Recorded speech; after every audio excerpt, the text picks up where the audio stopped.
CTV News at 5 with Hudson Mack. Good evening. Thank you for being here. It's been a frustrating day for air travelers across the country after a wildcat walkout by Air Canada baggage handlers and ground staff. It began in Toronto, which in itself is enough to cause disruptions across the country. More than 100 flights cancelled or delayed. Tonight, the flights are moving again after an injunction ordered those workers back, but not before a walkout spread to Vancouver. And it could happen again with more labour turbulence on Air Canada's horizon. CTV's Louise Hartland reports.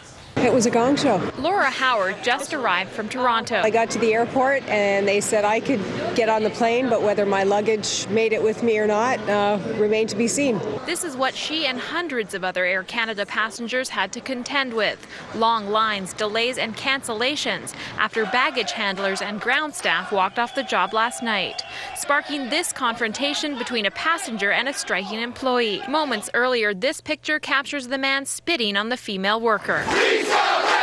The trouble began after 3 workers were suspended for heckling Labour Minister Lisa Raitt as she walked through Pearson Airport.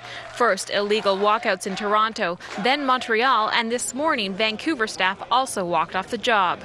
Earlier this month, the Labour Minister effectively blocked the airline's machinists and pilots from striking or being locked out. Some say this action was in response to that. This is an illegal work action, and would appreciate your cooperation in getting back to work as quickly as possible. By mid-morning, an injunction was issued forcing workers back to the job or they could face fines. Our position right now from the union is asking you guys to go back to work. And back to work they went. But workers say unless Air Canada comes back to the bargaining table, this may not be the last time they walk off the job. If it continues, then we'll be back.